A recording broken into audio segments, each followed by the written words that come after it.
Greetings, my magnificent ones. Sue Paulson here, coming to you from the Magnificence Lab. Well, I've had quite a challenge this last little while with wanting to do better things with my time, my household, my body. And of course, it always got me to thinking because I'm struggling a little bit. So I had a good summer and I've put on a couple of pounds that I'm not that happy about. And so this is a trigger for me. So it turns my attention because I've been diligently for the last probably year and a half to 2 years working on shedding some of those pounds that I blamed COVID for. It really wasn't COVID's fault. It was the fact that I was sitting around so much. So so I've been hanging out in blame and shame and guilt and all of these kinds of negative emotions, which is the last place I need to be in relation to loving myself and accepting love coming into my life. So there's this interesting battle, I guess, I've had going on. Maybe you've been there too, where there's things in your life that aren't quite to your satisfaction, or you're yearning for, or you're hungry for, and somehow there are obstacles in the way that keep tripping you up, stopping you from making that leap to the next best thing that you want. I get it. And I'm here to tell you it's not an event, it's a journey. There's these series of little happenings along the way, and some of them do take us towards what it is that we feel we most want, and other things have us detouring, have us going backward, having us flat out stopped, and that's okay. That's life. That's the journey that's in front of us, is part of all of the things that we're here to experience, the good, the bad, the ugly, and everything in between. So wherever you are in your life right now, I want you to know that you're in the best possible place that you could be, even if it doesn't feel like it. So here I've been sitting in some misery, and I got thinking this morning about reading labels. So you go to the grocery store, and if you're like me, you've been encouraged to read labels. What's the sugar content? What's the fat content? What's the how many grams of protein are in whatever you're looking at, and so on and so on and so on. Because of course the experts, there are experts everywhere, have weighed in to tell us, oh, well, you need uh, this much protein in your system. You need to stay away from these kinds of fats. This much sugar is not good for you. In fact, no sugar is good for you. And in fact, many of the so-called sugar alternatives aren't really good for you either, the chemically concocted ones. Well, I don't know about you, but my head is so filled with all of this information from so-called experts. I don't know who to believe anymore. I don't know who to trust. I don't know which way to turn. And frankly, it's making me crazy. Like I'm just fed up with a lot of that because, so here's the trigger. All of that is a trigger. The trigger then places me into that sense of, well, I'm responsible. Okay, yeah, I chose that and I picked that and I ate that. But the next part of it is, well, then that means I'm to blame. That means it's my fault. That means I'm the bad one. Blah, blah, blah. Many years ago, I was shown a little model of a cycle that just came back into my consciousness recently as I'm mulling all of this over. It was a 3-point triangle, and there was if you will, a label for each of those 3 points. So there was the victim, the persecutor, and the rescuer. So some of you who are my vintage will maybe remember that. So of course, you can't have a victim without a persecutor in this cycle, all right? So maybe I can think of my older brother and I, and when we were small, then sometimes I was the victim and he was persecuting me. And then we'd be hollering, "Mom, Mom, Dad, Dad," and running to one of our parents to rescue us from this situation.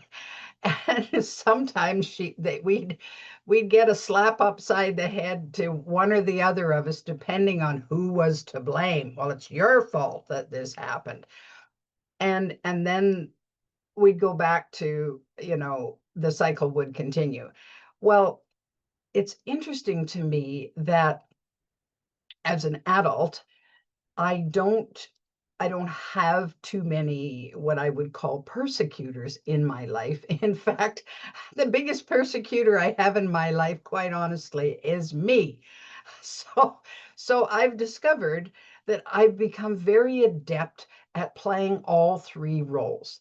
So of course, sometimes I hang out in victimhood where, oh, let's start with the persecutor, right? So if we start with the persecutor, so how much ice cream did you eat today? You shouldn't have eaten all that ice cream. What's wrong with you? You know that that's not good for your body. There's too much sugar in there, and you're going to have more health issues and blah blah blah, and it goes off, right? So my persecutor, inner persecutor, is giving me the gears, and I'm yeah, well, but it looks so good, and I didn't mean to, but really, well, and so I'm looking for any out. It's not my fault, My friend made me go to the Dairy Queen, and she wanted an ice cream cone, and I couldn't just say no.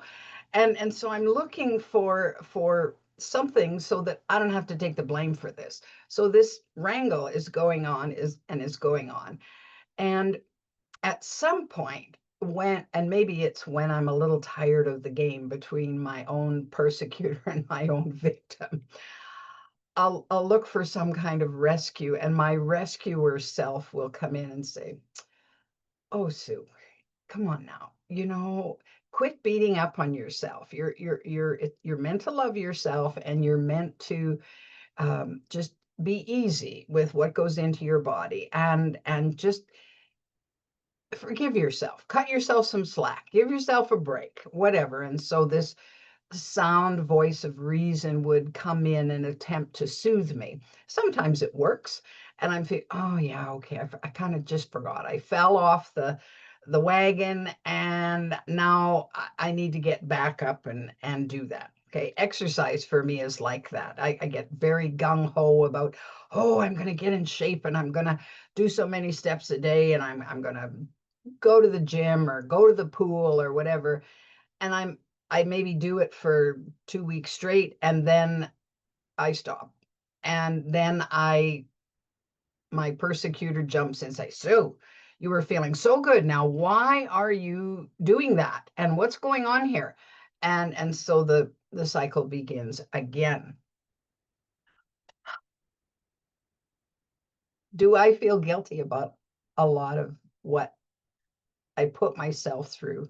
Yeah, I do. And I've decided that it's really important for me to do my best to live most of my life, as much of my life as I possibly can, guilt free. So, what if you make the wrong decision and it turns out badly? Well, guess what? You get to pick again. So, what if you have not done right by your body or your friends or your relationships or whatever? Well, if we're determined to learn from that, we've experienced that side of it, and then we say, oh, well, let's try something different. Let's pick again. Now, if you're like me, then lots of challenges come up when we want to carve a new path, or veer off the same old path we've been going down, because it's familiar.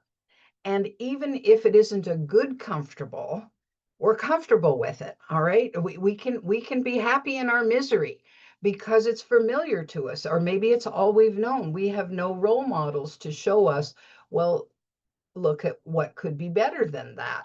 And so, well, you can't show me anything better, so I might as well just stick with what I have because at least I know this. So, because as humans, even though we're surrounded by change all the time and our bodies change constantly, second by second, we still are not that happy about change. We do resist change. I know I do. And I want, if they bring out a style of clothing or shoes that I like, I want them to stay that way forever because I'm comfortable with that and I like that. So then they bring out the new whatever and I'm the latest and greatest and I'm going, doggone it, why couldn't they just leave it the same as it was? So I'm as resistant to change as the next person. Maybe the biggest difference between me and some people is that I'm aware of it. I'm very aware how resistant I can be. So I do spend some energy and some time and some effort in saying, all right, how do I transform? How do I release what's no longer serving me? And then how do I bring in what will help me more? And it doesn't have to be the hammer on top of the head, the persecutor coming down on you like a ton of bricks saying, you have to do better, you just have to do better, and punishing yourself because you're not living up to whatever expectations, and usually those expectations are somebody else has of you. Oh well, you're only supposed to weigh 120 pounds. Get real. And maybe if you're 4'11" and a very slim frame, maybe you will be between 105 and 120 pounds, and that's just ideal for you. I haven't found that to be the case for me, and so it's an unreal expectation that has been put on us by the industry, the dream makers, that the media that say, oh well, this is optimal, this is ideal, this is whatever. Yeah, right.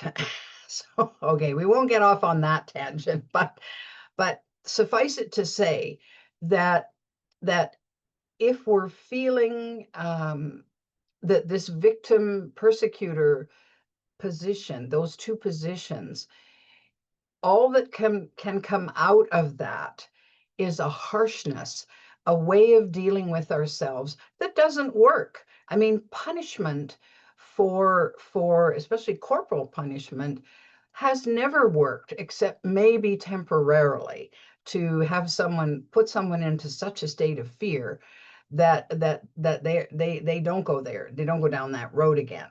However, if the circumstances change enough, they might. And so when I look at it for myself, the times when it's been easier for me to change from perhaps a less desirable pattern to one that I think would be better for me, it's better if I've done it more gently. It's better if I have put small goals into a bigger goal. So Reverend Tim on Sunday was talking about big goals and saying, well, okay, nothing wrong with big goals. I mean, a big goal is great. It's just in the implementation of it, maybe you want small increments of success that lead you to that big goal. All right. So if you say, oh, I need to lose 30 pounds, well, 30 pounds is a big weight goal, especially if you have had it for a while.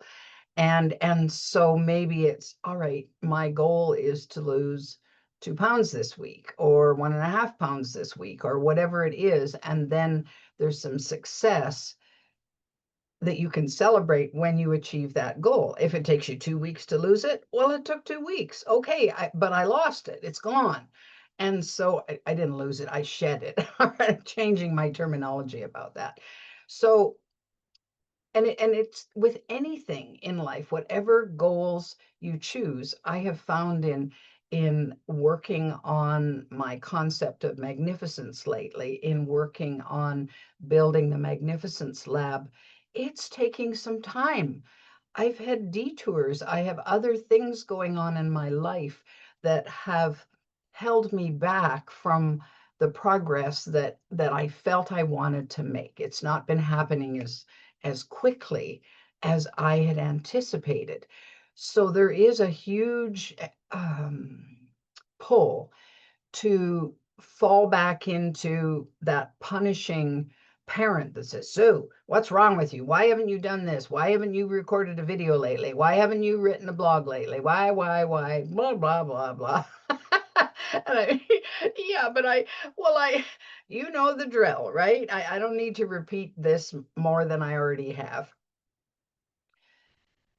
But that softness, that loving myself into the change that I want to make, loving myself when it doesn't go quite as I had hoped or planned or dreamed of or desired, realizing that maybe everything is happening in its own perfect time, that detour I took, or that time off that I took, or that stoppage or blockage was there to reveal another facet or another piece that I was missing, that was vital to me, that was important to me.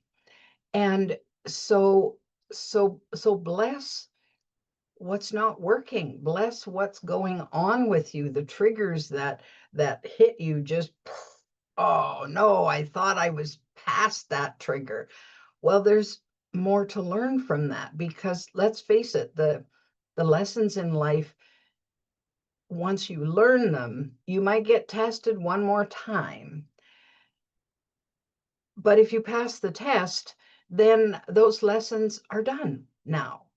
And so I think we want to approach our lives differently. Let's approach it from the standpoint of what is in our best interest at this particular moment.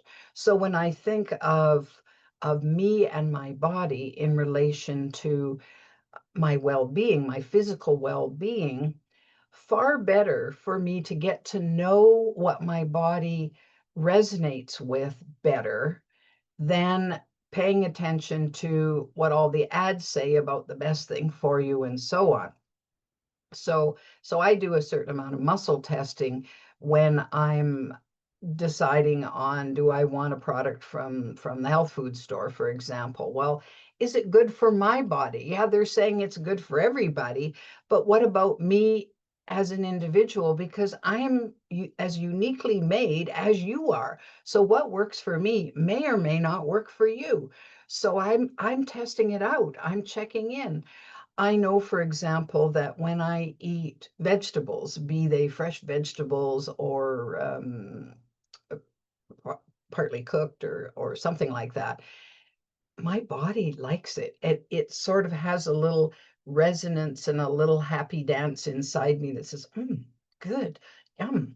Same thing with fresh fruit. If I like the fruit, then and my body likes it because it's live, right? When I eat meat, there's a certain amount of satisfaction, but it doesn't feel as alive as if I'm having vegetables. So, and quite frankly, as much as I like sweet, I like the taste of sweets. When I check in with my body as I'm chewing and swallowing, it doesn't feel as good in my body. So if I pay attention to, well, how does my body resonate with that? Same thing with movies. If I'm watching a really like a horror show, my body is just vibrating because it's overstimulated and there's fear and there's all kinds of things going on that don't feel good. And when I finish, when the movie's over or the TV program is done, there's this heaviness, and then I'm looking for something to soothe me. I'm looking for something that would fit better for me. So our bodies are these incredible barometers that tell us what's going on with us, whether it's emotionally, physically, mentally, whatever. The signals are there. It's to learn to read them. So if you don't do anything else in your journey in this life, but pay attention to the relationship between you and your body, this temple, this vessel that houses you and keeps you vibrant and moving forward, then that would be a very good thing. So I want to challenge you as a magnificent being to pay more attention to the signals that your body is sending you. And every time you start feeling guilty because of the should have done, would have done, all of that, all if only, do what you can to stop that and say, wait a minute, no, no, no, we're going guilt-free. All right. I tried sugar-free, I tried caffeine-free, I tried dairy-free. Now we're going guilt-free. All right. That's your mission for this week. All right, my magnificent ones, until the next time, we'll see you next time in the lab. If you're curious about the Magnificence Lab, go to magnificencelab.org. Check us out there. There's information and podcasts on there that will give you an idea of what we're up to. I'd love you to join us. In the meantime, please subscribe to my little YouTube channel. Just like everybody else, those who have a gazillion followers or those who only have two, I'm wanting to grow my channel and keep giving cool stuff to you. So please subscribe, and we'll see you next time.